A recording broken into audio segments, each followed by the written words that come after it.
Muy buenas tardes, asimétricas, asimétricos. ¿Qué tal? Ay, madre. Hola Adriana, bienvenida. Hola Gerard TC. ¿Qué tal? ¿Cómo estáis todos, todas?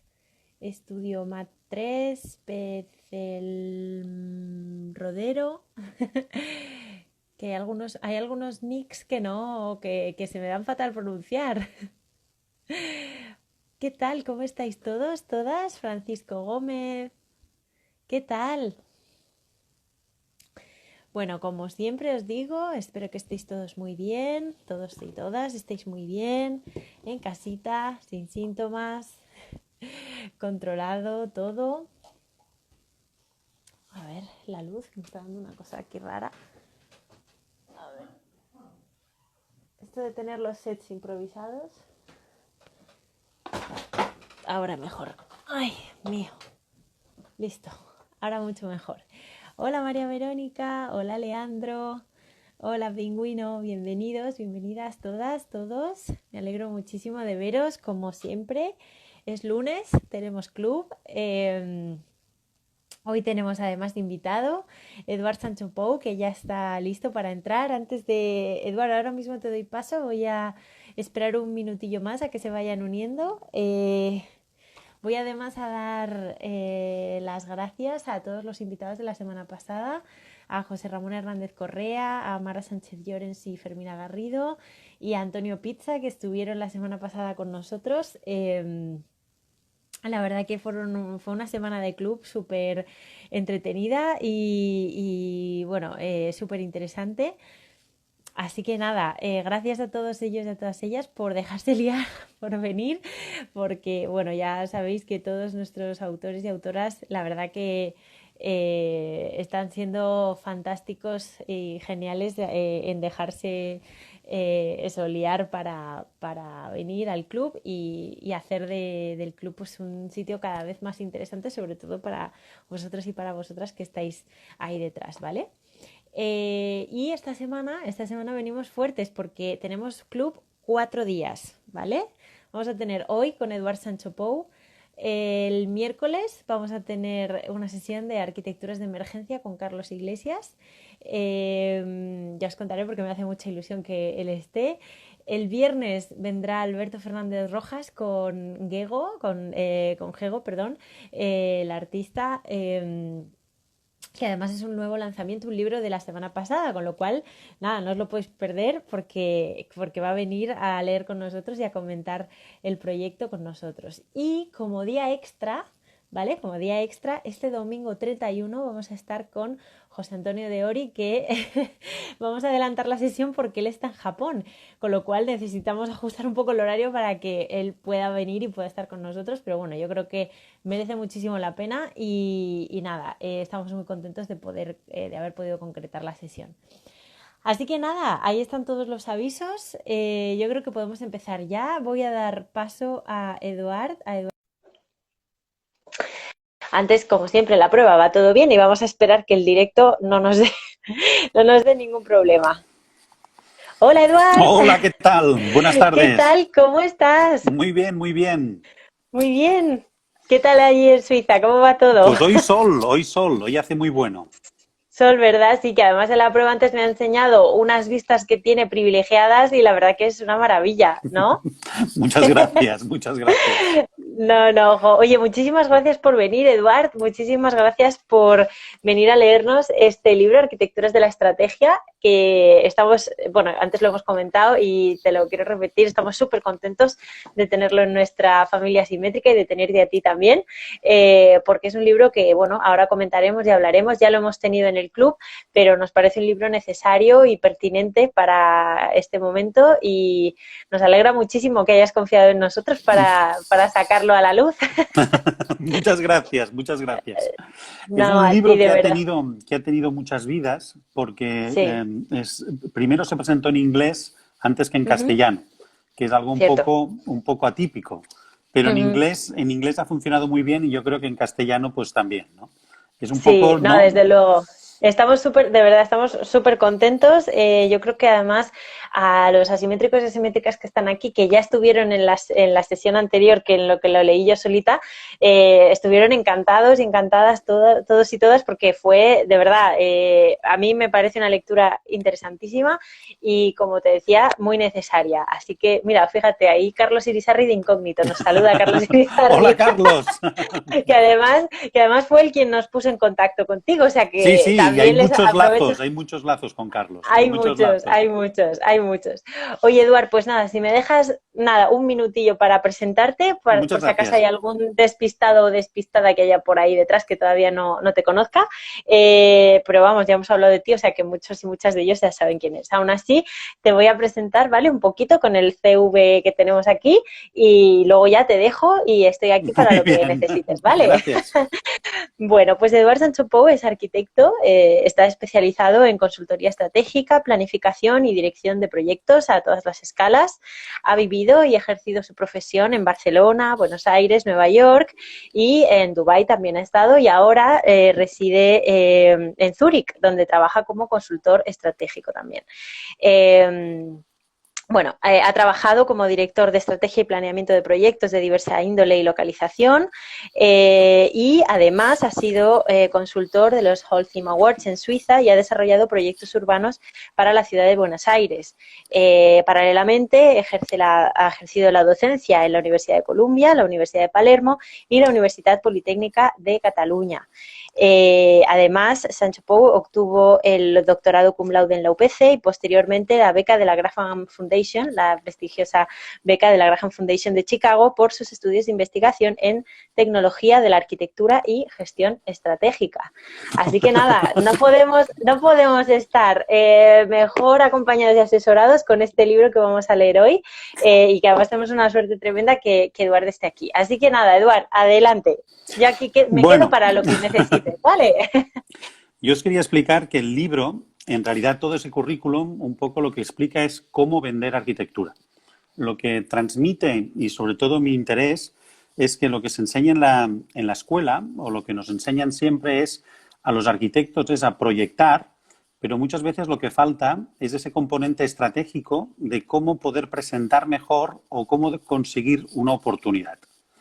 Entonces, este libro lo que quiere transmitir es que el arquitecto al mismo tiempo puede autogenerarse proyectos y sobre todo lo que he buscado es cuál es la primera oportunidad o desde dónde nace esa oportunidad.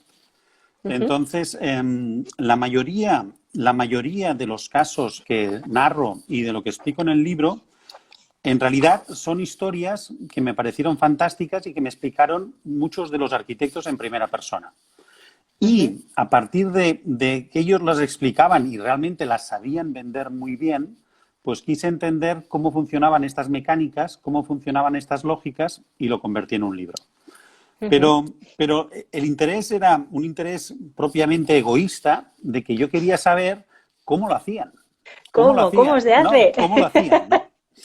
Entonces, así como anécdota os explicaré que todo empezó porque yo fui becario hace muchos años de Elia Zengelis. Y Elia Zengelis fue el socio de Rem Koolhaas y fue también su profesor. Y Elia consideraba que el atributo principal de un arquitecto no es ni dibujar, ni es la proporción, ni es o sea, independientemente de Zaha, siempre decía, Zaha es un caso aparte, pero lo importante es que sepa vender y que se sepa vender. Y realmente a mí lo que me sorprendió mucho, y de hecho este libro nace a partir de estas conversaciones que tuve hace mucho tiempo con Elia Zengelis me decía que Rem Koolhaas lo que sabe realmente es vender. Y de hecho Rem Koolhaas es uno de los protagonistas del libro y explico bastantes cosas que tampoco no se explican académicamente. Esto es un poco como el spoiler, ¿no? Pero cómo, Sí. ¿no? Cómo Rem Koolhaas consigue, ¿no? Entonces, Rem Koolhaas va a Nueva York y de hecho hace estudios una vez acabado el AA con Peter Eisenman y tiene mucho interés en saber cómo consigue los encargos Wallace Harrison. Wallace Harrison es un arquitecto que también he estudiado. Wallace Harrison es el arquitecto que ha hecho Rockefeller Center y Wallace Harrison es el arquitecto que firmó el edificio de la ONU. Yo creo que es muy importante porque el edificio de la ONU es donde se enfrentan Oscar Niemeyer y Le Corbusier, que podríamos decir que son los arquitectos más importantes del siglo XX, con Wallace Harrison, y unos aportan el diseño, pero Wallace Harrison lo que aporta es su firma y lo que aporta es la posibilidad de construirlo y levantarlo. Y yo creo que es muy importante entender que, aparte de arquitectos proyectistas, es necesario y es muy importante los arquitectos estrategas. Entonces, de esto va este libro, ¿no? Entonces, si tú tienes una estrategia o entiendes cuál es la estrategia para presentar un proyecto, pues indudablemente necesitas un gran proyecto, pero también necesitas una estrategia para llevarlo a cabo, ¿no? Y este es un poco la aproximación distinta, ¿no? Entonces... Sí, además, perdona que te corte, Eduardo, una cosa que es clave también, que nadie nos explica en la escuela a ser este arquitecto estratega, ¿no? O sea, esto todavía, por lo menos a mí en la escuela no me lo explicaron nunca, cómo conseguir los proyectos de arquitectura y cómo venderse, eso todavía a mí no me lo han explicado, es la primera vez que lo he leído así tan bien explicado ha sido aquí. Gracias. O sea que... Bueno, en la escuela lo que nos explican es que hay que ir que la forma es el concurso o las obras y reformas de la familia, ¿no? Conseguir, esto es lo que nos dicen que es la manera. Lo que no nos explican en la escuela es que ese concurso que está previsto que se presenten arquitectos jóvenes, se presentan también los profesores. Y entonces, cuando se presentan los profesores, pues es cuando está realmente en inferioridad de condiciones, ¿no? Entonces, yo creo que con este libro es muy particular y sobre todo lo que todos estos arquitectos lo que tienen en común es que tomaron otro camino en un momento de crisis. Entonces yo creo que es muy pertinente porque, por ejemplo, hay un caso, ¿no?, de un arquitecto que es Charles Luckman, que acaba en el año 1929 y no consigue poder emplearse como arquitecto, pero se emplea como vendedor en una multinacional, aprovecha absolutamente todo su conocimiento de arquitectura para poder hacer campañas de marketing y después vuelve otra vez a la arena arquitectónica convirtiéndose en uno de los arquitectos que transforman, ¿no?, en los años 50 toda la arquitectura comercial de Estados Unidos. Entonces, estas carreras que no son académicas o que no son las establecidas son las que a mí me interesan. Y no me interesan las historias de éxito. No me interesa cómo este señor después consigue muchos concursos y gana muchas... Me interesa es el cambio, ¿no? Dónde encuentra la oportunidad y, sobre todo, cómo es capaz de, a partir de esa oportunidad, ampliarla y generar una estrategia. Entonces, yo creo que hemos de pensar que, de la misma manera que siempre hemos estudiado la arquitectura como estilos arquitectónicos, también se puede estudiar como diferentes estrategias arquitectónicas, ¿no? Y las estrategias es algo que además que se repiten, porque las estrategias que se utilizan en las crisis muchas veces son las mismas. Muchas veces, mira, no sé quién ha puesto, Luckman era un genio. Bueno. Es Carlos Irizarry. Es Carlos. Luckman era un genio total.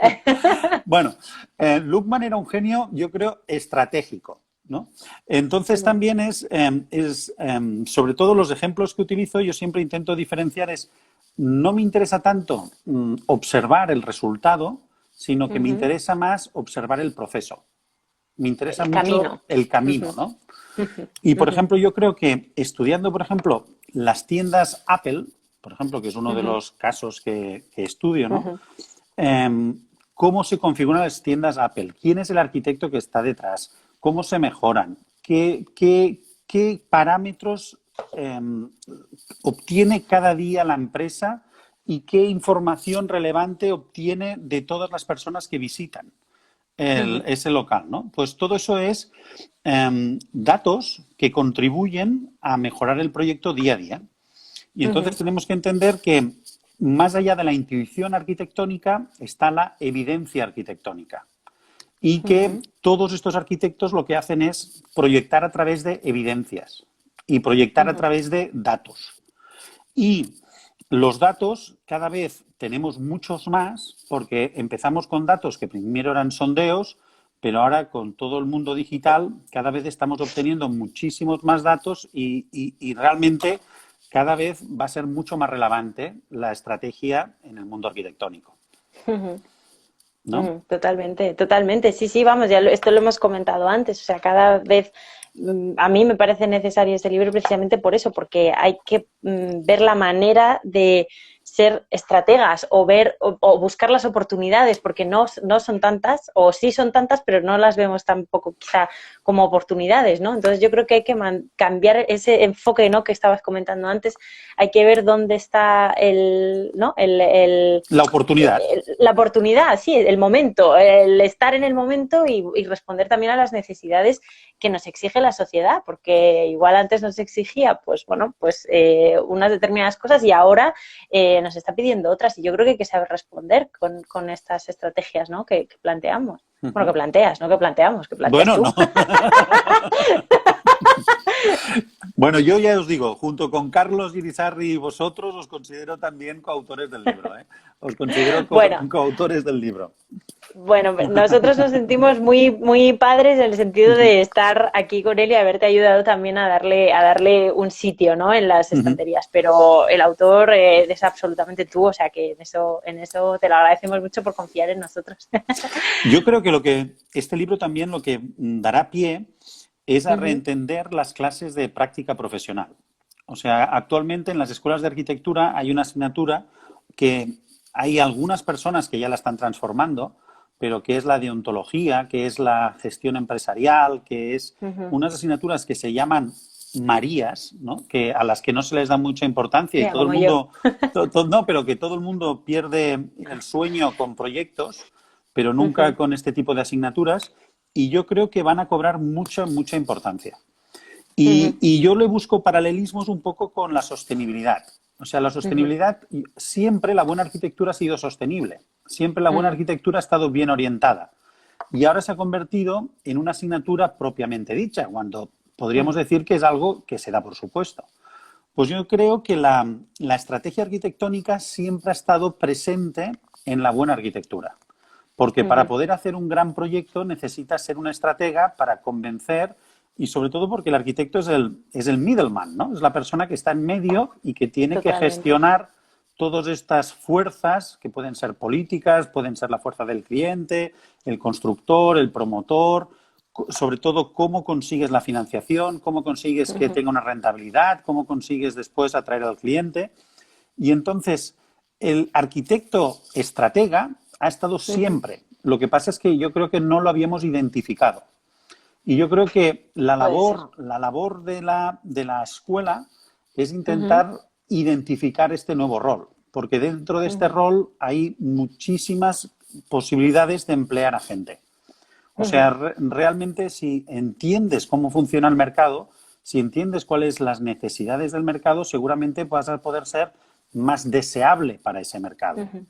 Entonces yo creo que si queremos ser internacionales, si tenemos unos alumnos que quieren salir afuera, que quieren ver mundo, pues interesa mucho que tengan también estos atributos, ¿no? Y tienen que tener atributos, por una parte, que sea proyectistas, pero por otra parte también, pienso, estratégicos. Estratégicos, sí, resolutivos, ¿no? También con las cuestiones que se les planteen en este sentido, ¿no? Y sobre todo, yo creo que este perfil de arquitectos lo que han hecho siempre es ir a buscar la respuesta en las escuelas de negocio. Y entonces han habido muchos arquitectos lo que han hecho es ir a hacer un MBA en una escuela de negocios. Claro. Y entonces yo creo que eso es un arquitecto fallido, porque lo que están aprendiendo es unas herramientas que no son las suyas propias. Y yo creo que lo que tenemos que realmente hacer valer son nuestras herramientas. Las herramientas propias. Porque las herramientas, tenemos una herramienta que yo creo que es importantísima, que es la escala. Somos capaces de trabajar a pequeña escala, pero podemos trabajar a gran escala. Muy pocas personas tienen, por ejemplo, la capacidad de trabajar a distintas escalas. Hacer micromanagement, macromanagement. ¿Cómo lo puedes, no? Entonces, yo siempre cuando veo a todos estos arquitectos que hacen un máster en una escuela de negocios, yo creo que tendría que ser distinto. Tendría que ser la escuela de arquitectura que les diera una salida profesional válida a todos estos arquitectos, ¿no? Y un poco es lo que apunta este libro. Y también un poco también por eso este libro, ya te digo, la versión inglesa o la versión alemana, pues ha funcionado muy bien porque lo ven así. O sea, sobre todo en Estados Unidos lo entienden así. Y yo creo que... Claro, pero yo creo que en España quizá es que tenemos todavía que hacer ese cambio de enfoque, ¿no? O sea, porque parece que el arquitecto, si no es proyectista, no es arquitecto. Exactamente. Quiere decir que esto sí, esto me lo han dicho a mí mis amigos, yo personalmente que me dedico mucho a la edición, aunque tenga mis proyectos y mis cosillas por ahí y tal, me dedico a la edición aquí en Asimétricas con Juan. No, bueno, tú en un futuro serás editora, ¿no? Y yo haré casas. Es como, a ver, sí, o sea, mi parte, hay una parte que sí, pero yo también soy arquitecta, igual que tú, o sea, quiero decir que no, mi título es el mismo y mis capacitaciones y mis capacidades son las mismas, o bueno, diferentes cada una de las personales, pero no por no ser proyectista dejamos de ser arquitectos en ese sentido, o sea, yo creo que tenemos, como tú muy bien has dicho, unas capacidades muy globales que nos permiten abarcar proyectos de diversa índole en muchas escalas y muchas variables, ¿no? Y yo creo que está ahí una oportunidad muy grande de buscar cosas, ¿no? Totalmente, totalmente. Y yo pienso es lo de las etiquetas, dicen, es lo de las etiquetas. Sí. El estigma del arquitecto artista. Sí. Bueno, perdona, Eduard, que te corto. No, que sí, que es exactamente esto. Y yo pienso que realmente por el hecho de ser arquitecta es porque puede ser tan buena editora. O sea, yo pienso que puede ser editora sencillamente porque tienes esa mirada que te permite entender lo que es una calidad, lo que es la textura, lo que es el detalle, la composición, y todo eso es por la formación de arquitecto. De arquitecto, sí, o sea, ¿no? y vamos, eso lo he contado ya muchas veces en el club, tanto Juan como yo, y los dos somos arquitectos, al final el proyecto del libro es un proyecto global, que no es solamente una corrección en una palabra concreta, no, es el material, o sea, se enfoca como un proyecto de arquitectura, así lo vivimos y es así como nosotros lo trabajamos, porque nos parece muy evidente, ¿no? Esta manera de trabajar. Así que sí, vamos, no puedo estar más de acuerdo contigo. Bueno, oye, si te parece, leo un poquito. Claro, ¿vale? Claro que sí, me vamos da un poco allá. de vergüenza, ¿Dónde vamos? Ya os lo digo que me da un poquito de vergüenza, pero bueno. Para nada, ¿dónde vamos? ¿A qué página vamos? Yo empezaría por el principio, o sea, yo empezaría con el enfoque da una visión muy, muy general de lo que es el libro, da una visión muy, muy general. Y mira, bueno, yo creo que enseño esta imagen. Ah, sí. Espera, la enseño yo si quieres arriba y así la ven todos sin cortar los... Ahí está. Bueno, esta imagen yo creo que es un poco también para explicar el tono de que todo lo que digo es políticamente incorrecto. Esta imagen, por ejemplo, tuve problemas porque la mostré en la Universidad de Nueva York y me decían, bueno, esto es irrelevante, ¿no? Esto aquí estamos objetivando y es como el mismo autor y diseñador de la obra que está detrás. Sí, es que no sé si se ve bien, la obra está aquí. La obra está detrás, pero para conseguir que salgan todas las portadas, cómo juega con la imagen de la persona, la chica que está mirando, ¿no? Entonces es un poco este juego de que cómo conseguimos atraer la mirada sobre el objeto arquitectónico, ¿no? Y entonces es la estrategia para poderlo conseguir. Entonces voy a leer el enfoque. El presente libro nace del estudio de las estrategias que han utilizado y utilizan los arquitectos para conseguir encargos, para vender proyectos, para construir obras, desde mediados del siglo pasado hasta nuestros días. Partimos, por tanto, de los inicios del marketing.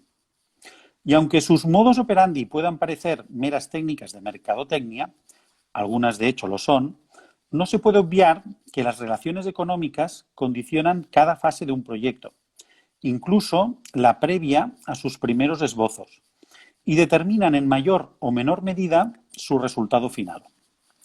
Las estrategias de venta no se explican en la escuela, porque siempre se ha considerado que el arquitecto no se podía vender. Tampoco se habla de ellas en la vida profesional, ya que difícilmente alguien estará dispuesto a revelar los secretos que le permiten subsistir. En consecuencia, no existe bibliografía específica sobre la materia, pese a que los arquitectos han sido siempre unos excelentes vendedores de ideas. Hago un hincapié, no hay nada de información de cómo vender un edificio.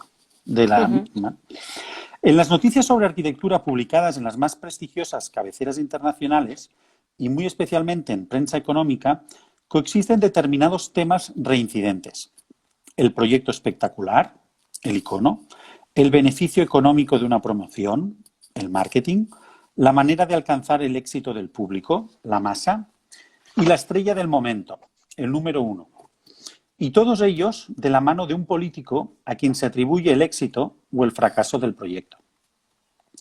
Hasta la Segunda Guerra Mundial, las empresas fabricaban en respuesta a sus pedidos. Los stocks de producción eran, por tanto, prácticamente inexistentes. Pero el estallido del conflicto bélico les forzó a aumentar la producción hasta cotas inimaginables. El Estado lo compraba todo para abastecer a sus soldados. El problema llegó al acabar la contienda. El sistema se había optimizado para fabricar excedentes de producción y había que dar salida a estos productos que no tenían comprador. Las empresas se vieron en la necesidad de idear fórmulas que atrajeran a los consumidores hacia sus productos. La posguerra americana marca así el inicio del marketing. En este contexto, profesionales como Charles Luckman trasladan el conocimiento comercial de la empresa a la arquitectura. Se empezaron a promover edificios cuyo beneficio no estaba basado en la amortización de bienes para su explotación, para el alquiler o la venta, sino en el impacto que produciría en el consumidor de una determinada marca. Como consecuencia, el desarrollo de un edificio empezó a ser considerado una inversión publicitaria más. Nacía una forma de vincular la arquitectura con bienes intangibles como la imagen, la marca, el poder o la experiencia del usuario. Este libro incluye ejemplos extrapolables, justificaciones basadas en éxitos económicos y políticos, evitando en lo posible juzgar los proyectos, no por considerar intrascendente el resultado, sino porque muchas veces no resulta este tan interesante como la estrategia que conduce hasta él. Cada capítulo expone casos reales que ayudan a establecer un paralelismo entre la trayectoria de un determinado arquitecto del siglo XX y la de un profesional de nuestro tiempo. De los análisis se desprende que las estrategias de venta no son un fenómeno nuevo y que adaptadas siguen un patrón de uso. Aquí hago el hincapié que esto es lo que ya detectó Rem Koolhaas con Wallace Harrison, y él lo que aprendió eran las estrategias que utiliza Wallace Harrison para poder proyectar, por ejemplo, todos los edificios del Rockefeller Center. Las pinceladas biográficas de los arquitectos objetos de estudio explican las circunstancias de las que partieron y cómo alcanzaron el éxito o, por el contrario, qué fue lo que les condenó al fracaso. En este sentido, resulta crucial el momento en que, poniendo en riesgo su vida profesional, apuestan por una determinada estrategia para que el mercado decida si es correcta o no. Curiosamente, 3 características definen a todos los arquitectos que utilizan la estrategia. Les gusta más construir que proyectar, son hábiles oradores y tienen relación con la costa oeste de los Estados Unidos. California ha demostrado ser un lugar de oportunidades donde el resultado importa más que la teoría y donde todos se valen de estrategias para obtener beneficios. En la zona han nacido o han ejercido su profesión grandes firmas de la arquitectura como Gehry, Gensler, Pereira, Ma, Gerde o Koolhaas, así como gigantes del mundo tecnológico como Jobs, Page y Brin, los arquitectos del software, cuya inclusión en estas líneas podría sorprender. El cambio vivido en la arquitectura la justifica. En la actualidad, las empresas ya no encargan edificios que las representen, sino estrategias que mejoren su marca, su eficiencia y sus ventas. Ofrecerlas es hoy también el trabajo de un arquitecto. Si entendemos el funcionamiento del mercado, si sabemos a qué nos exponemos, quizás podemos mantenernos sobre la ola y surfearla, como dice Koolhaas. En otras palabras, conocer las reglas del juego resulta fundamental para moverse con soltura. El desafío es grande, y más aún en el contexto actual. La crisis está provocando cambios en el perfil del arquitecto. Pasamos de hablar un lenguaje que solo entendemos nosotros, el discurso arquitectónico, a un lenguaje que parecen entender todos menos nosotros, el discurso estratégico. A día de hoy los arquitectos proyectaremos menos edificios para centrarnos en la proyección de estrategias. Empecemos pues a estudiarlas, descubriremos cómo funcionan y hasta dónde nos pueden llevar. De buen seguro las vamos a necesitar para convencer a la sociedad de que todavía podemos serle útil. Pues más claro agua. Bueno, entonces, lo relevante es que he podido conocer a estas personas y he podido trabajar con ellas. Entonces, pudiendo, o sea, lo que explico no es algo teórico, es algo real. Y sobre todo, yo creo que este libro tiene mucha relación con otro libro que también es de vuestra colección, que es el libro que ha escrito Gensler, ¿no? Que ha estado editado y comentado por Carlos Irisarri, ¿no? Y Sí. yo pienso que es muy importante entender este perfil de arquitectos que no tienen un estilo, sino lo que tienen es una calidad. Y ellos lo que venden es una calidad y sobre todo lo que entienden es que el estilo o los atributos que nosotros consideraríamos estilo los define propiamente las marcas, porque las marcas se dirigen a un segmento del mercado y las marcas son las que definen cuál es la manera que ellos se presentan. Entonces, de la misma forma de que un edificio, pues para una determinada marca no puede ser lo mismo para otra, sencillamente porque su visión, como entienden los valores que les representan, lo sabe mucho mejor su departamento de marketing, ¿no? Claro. Y entonces Claro. el caso que yo creo que, ¿no? El caso perfecto, pues es el de las tiendas Apple, ¿no? Las tiendas Apple, pues hay algunas tiendas que están hechas por Norman Foster y hay otras muchas que no, pero no las sabemos distinguir si vemos las fotos. Porque el criterio realmente no lo fija el arquitecto, sino que el arquitecto lo que hace es sencillamente es ajustarse a cuáles son las calidades y ajustarse realmente a cuál es el diseño que ha prefijado la marca, La marca. ¿no? Y entonces, esto hay muchas escalas de poder aplicar esto y hay muchas maneras, pero no tenemos, o sea, lo que no podemos perder nunca de vista es que el cliente tiene razón y que el cliente no es nuestro enemigo, porque muchas veces yo he ido a conferencias, clases, donde el arquitecto lo que hace es realmente es criticar o quejarse de que el arquitecto no le ha dejado llegar hasta cierto nivel que le habría gustado. Entonces yo me pongo muy nervioso cuando oigo este tipo de comentarios, ¿no? Me pongo muy nervioso porque yo entiendo, es que es al revés, o sea, tú tienes que trabajar para él y entender lo que es lo que él quiere, ¿no? Y sobre todo, este tipo de arquitectos lo que saben muy bien es escuchar. Y yo creo que nos falta mucho escuchar, ¿no? Nos falta escuchar y entender los procesos, porque si una persona es suficientemente capaz y para hacer un proyecto o hacer cualquier cosa, pues merece nuestra consideración y lo tenemos que escuchar. Totalmente. ¿No? Sí, o sea, yo creo que yo estoy también totalmente de acuerdo. Quizá, bueno, hay clientes y clientes como en todas partes, lógicamente, y a veces las relaciones profesionales pues son más complicadas otras. Pero yo creo que tiene que haber siempre un trabajo de escucha, como tú muy bien has dicho, de saber bien y entender bien, no solo oír, ¿no?, las cosas que te dice el cliente, sino escuchar lo que hay detrás, qué razones hay ahí para que te estén pidiendo una cosa o te estén pidiendo la otra, o no les esté gustando una cosa o no les esté gustando la otra. Yo creo que también hay que ser muy empático en ese sentido y no, esto lo hemos comentado precisamente aquí con Carlos, o sea, no hacer un proyecto porque a mí me gusta, pongo este material porque sí, fenomenal y me parece estupendo porque a mí me mola mucho, pero va a entender el cliente por qué lo pones, lo necesita, es necesario que lo tenga, en fin, toda esta clase de cosas que hay un proceso detrás, pues de bajar, así lo voy a decir, de bajar muchos egos, Eduard, porque hay mucha gente que trabaja desde muchas veces pues desde el ego, yo creo, ¿no? Desde, no, yo sé lo que te conviene y yo sé lo que tú quieres aunque tú no lo sepas. Bueno, hay que tener cuidado con esas cosas, ¿no? Yo creo.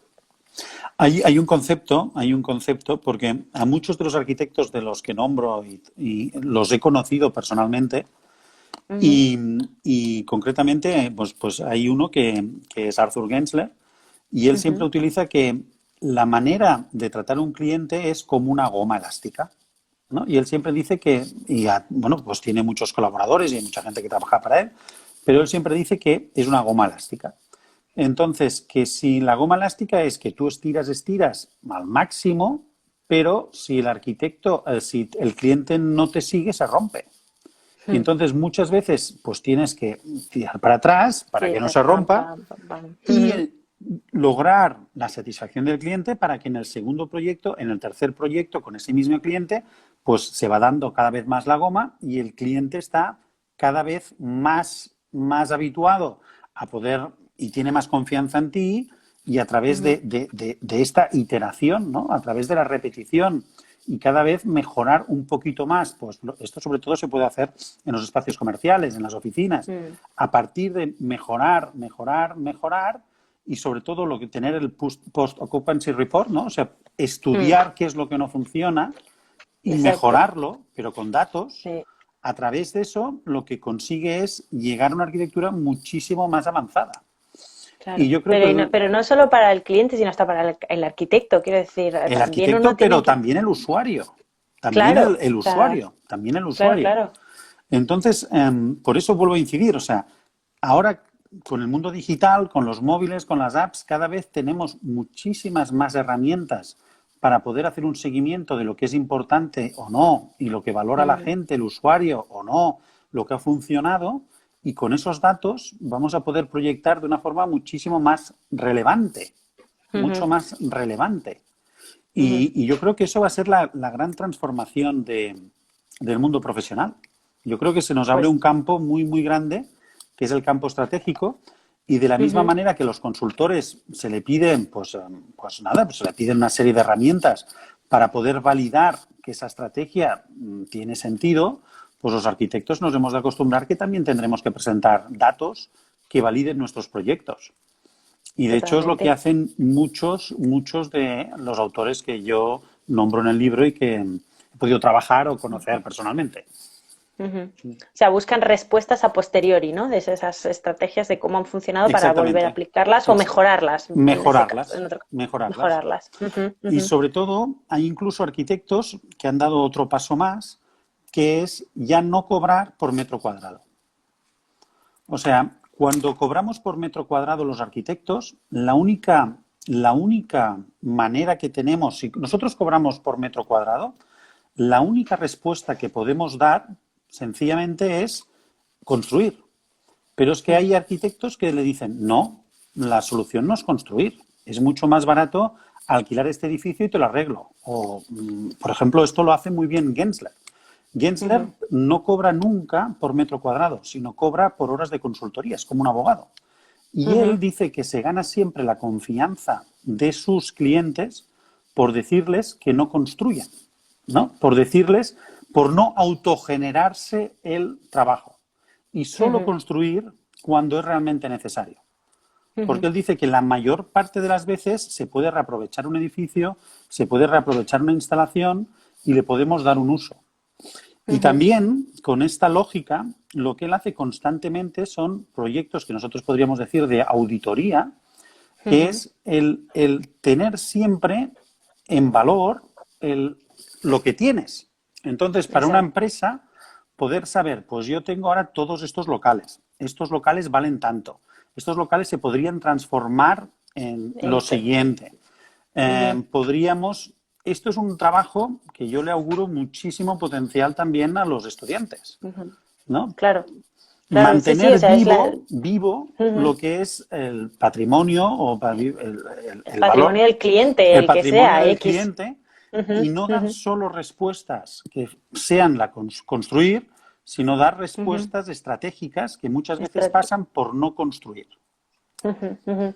Sí, o por replantearse ese tipo de construcciones o no, detectar realmente lo que estábamos hablando, las oportunidades que tiene el cliente con ese estadio en el que está, ¿no? O sea, pues yo tengo, pues lo que decías, ¿no? Tantos locales que los puedo destinar a esto, ¿dónde están localizados? Esto vendría bien para esto. O sea, es bueno, auditar o ayudar al cliente también a detectar sus propias potencialidades en ese sentido. Yo creo que eso Gensler lo hace también muy bien, ¿no? Ujú. O sea, ayudar no te digo generarle la necesidad al cliente, pero sí detectar cuáles pueden ser las potenciales soluciones para esos problemas o necesidades que vaya a tener, ¿no?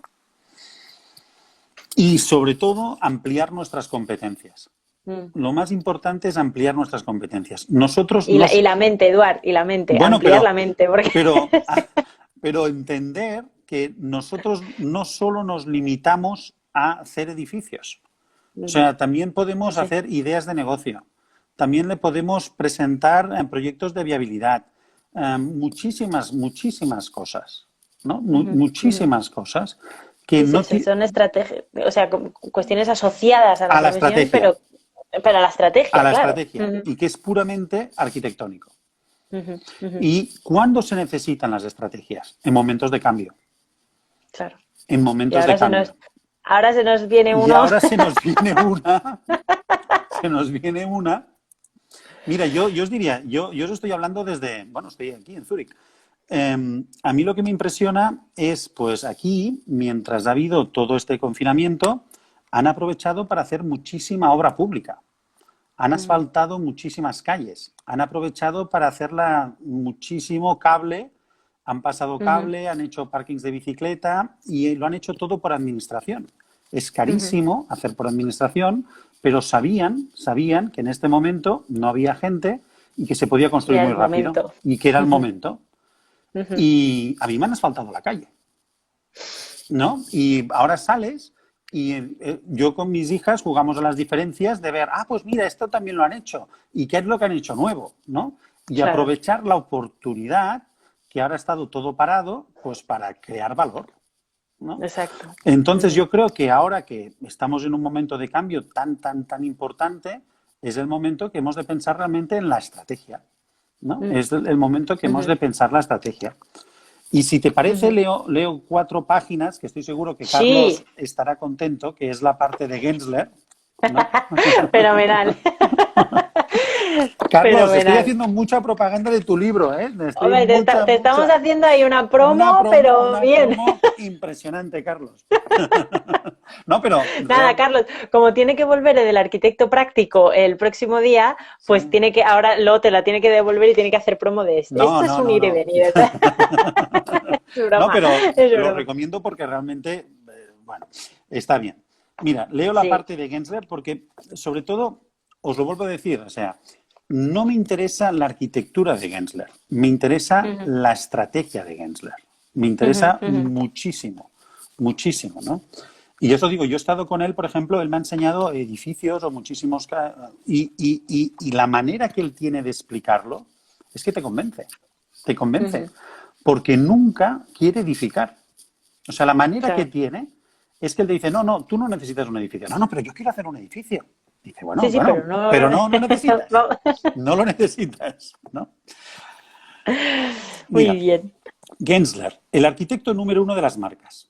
Apple quiere que pensemos que sus tiendas solucionan problemas, pero también busca quién solucione los suyos y contrata al arquitecto Art Gensler en Brooklyn 1935. Gensler realiza la mayor parte de sus tiendas, incluyendo la más grande, la tienda Apple Store número 235 de Regent Street, en Londres. Si Gensler es capaz de solucionar problemas, es porque se dedica a ellos en toda su extensión y no los limita solo a la estética. Piensa también en la gestión del dinero. Apple tiene el concepto y la estrategia, pero necesita a alguien que la pueda aplicar por todo el mundo y, muy importante, que sea capaz de mejorarla. Si Apple tiene la estrategia, ¿qué aporta el arquitecto? ¿Quién es Gensler? Gensler es un número 1 y una constante en el primer lugar del World Architecture Top 100, el ranking de los despachos más importantes del mundo que cada año elabora la revista Building Design. aplicando criterios de facturación, número de arquitectos en nómina y número de oficinas. Bueno, aquí pongo los números, pero cada vez es más. Carente de un diseño propio reconocible, Gensler no es fiel a un estilo particular, sino que adopta el que le pide el cliente. Cuando le preguntan si existe el estilo Gensler, constata que no, pero que existe la calidad Gensler, basada en ajustarse al presupuesto y a la agenda. Pero el experto se apoya sobre todo en las estrategias. Gensler ha sustituido el clásico Form follows Function por Function follows Strategy y las domina todas. No ofrece solo diseño, sino también conocimiento.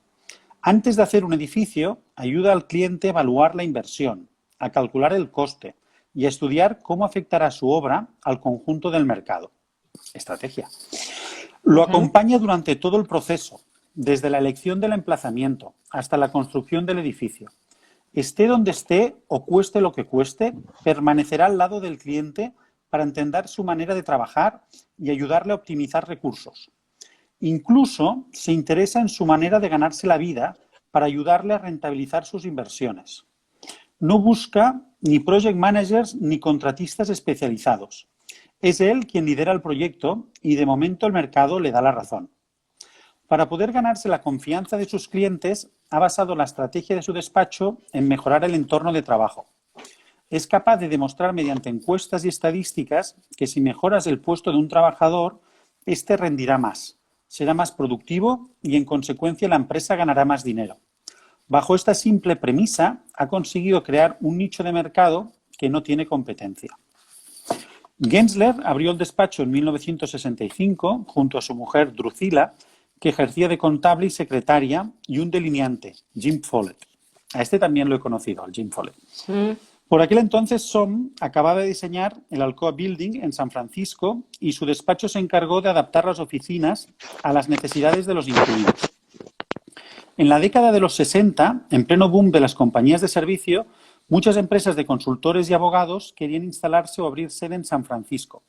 Gensler encontró allí su oportunidad, adaptando los espacios interiores a las necesidades del cliente. Carecía de competencia porque los arquitectos despreciaban los encargos de interiorismo, que consideraban propios de decoradores y carpinteros. Él profesionalizó las reformas, consiguiendo racionalizar los espacios y hacerlos más eficientes. Después del Alcoa Building, remodeló la mitad del edificio Bank of America, el edificio más alto de San Francisco, a finales de los años 60, hasta que fue superado por el Transpyramid de Pereira. De manera paulatina se fue ganando la confianza de sus clientes que volvían a recurrir a él para reformar sus oficinas e incluso construir nuevas. Gensler sabía de sobra lo que necesitaban las empresas, su labor fue pasando de interiorista a arquitecto y de arquitecto a consultor. Sirvan de ejemplo las tiendas de ropa Gap. Recordaremos que Johnson se basó en ellas para crear la estrategia de Target. Gensler ha construido más de 3.000 tiendas de esta cadena por todo el mundo. Incluso ha creado un departamento específico dentro de su estudio para atender sus necesidades. Pero no es que haya recibido el encargo por ser el despacho más grande del mundo. Por el contrario, ha llegado a ser el despacho más grande del mundo gracias a haber construido tantas tiendas. La historia se remonta al año 69, a los inicios de Gensler. Un encuentro casual en la playa con Don Fisher, el fundador de Gap, le valió el encargo de la primera tienda en Ocean Avenue, de San Francisco, destinada a la venta de tejanos y discos. A esa primera tienda, que fue todo un éxito, le siguieron muchas otras. Pero el mayor mérito de Gensler estriba en haber logrado mantener la fidelidad del cliente durante 40 años. Cuando en 2009 una de las filiales de Gap, Banana Republic, abrió sede en Londres, Gensler volvió a ser su arquitecto. Gensler vende estrategias, conocimiento. Al estar operativo en todo el mundo, sabe discernir lo que funciona de lo que no. Apple le contrata por ese conocimiento a pesar de tener una estrategia y un diseño propio. Gensler sabe lo que vende, cuenta con la experiencia y los datos necesarios para anticipar si la tienda será o no un éxito. Pero también utiliza toda esa información al proyectar edificios.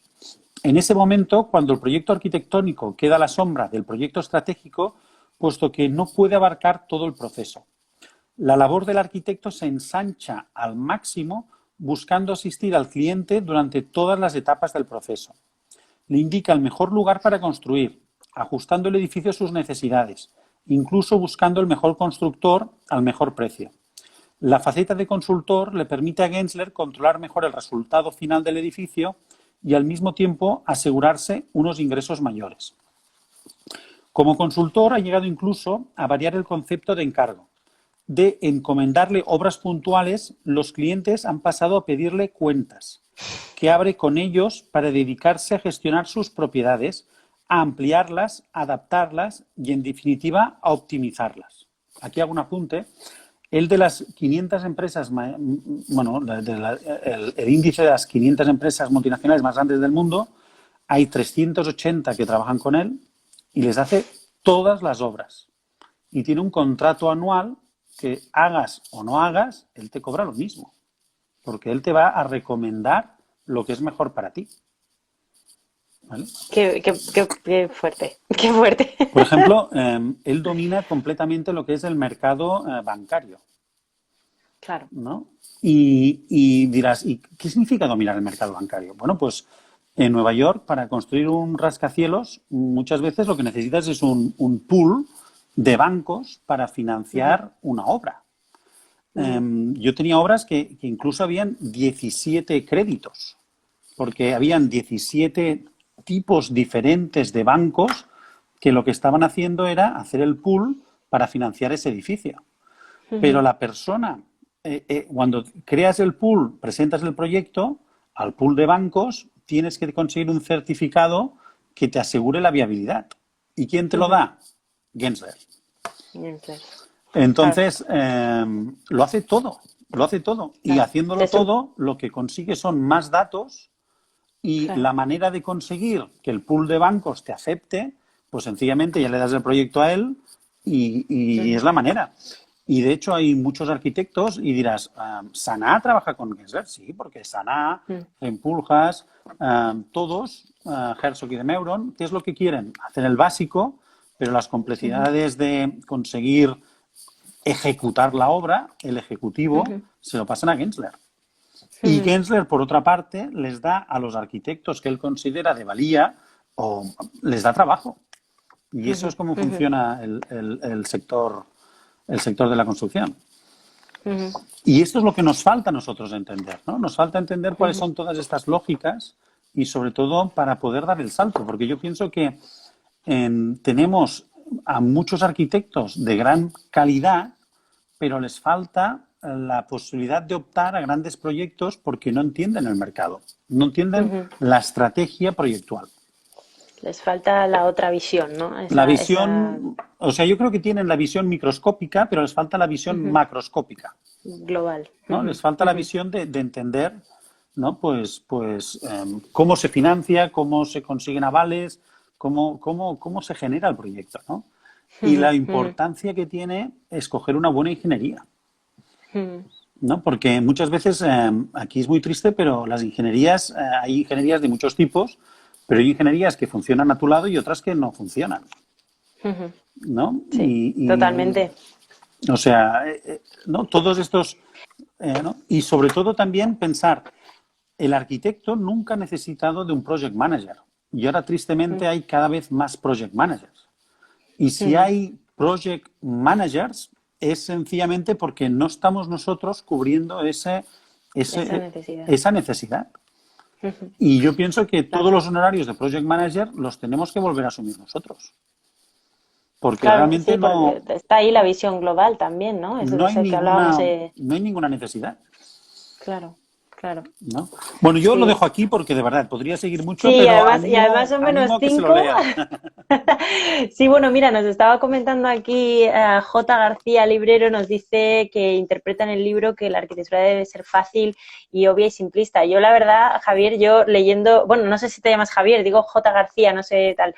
Vamos, ahora supongo que te puede responder Eduard en un minutito, pero yo para nada creo que la arquitectura sea obvia y simplista, sino que hay que tener en cuenta muchos más elementos. a veces de los que no, o elementos que no estás teniendo en cuenta en el proyecto y en la estrategia del proyecto, cómo abarcarlo, ¿no? O sea, precisamente, por ejemplo, en las tiendas de Apple hay muchísimas capas de información, muchas más de las que nosotros somos capaces de ver así a simple vista, pero que a Gensler y a Apple les funciona, ¿no?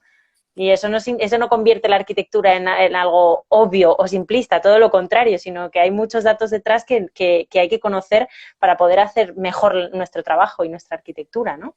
Yo precisamente pienso que la arquitectura es muy, muy, muy complicada Uh-huh. y que necesita de muchos gestores para hacerlo fácil, ¿no? Uh-huh. Y necesita sobre todo un liderazgo fuerte por parte del arquitecto.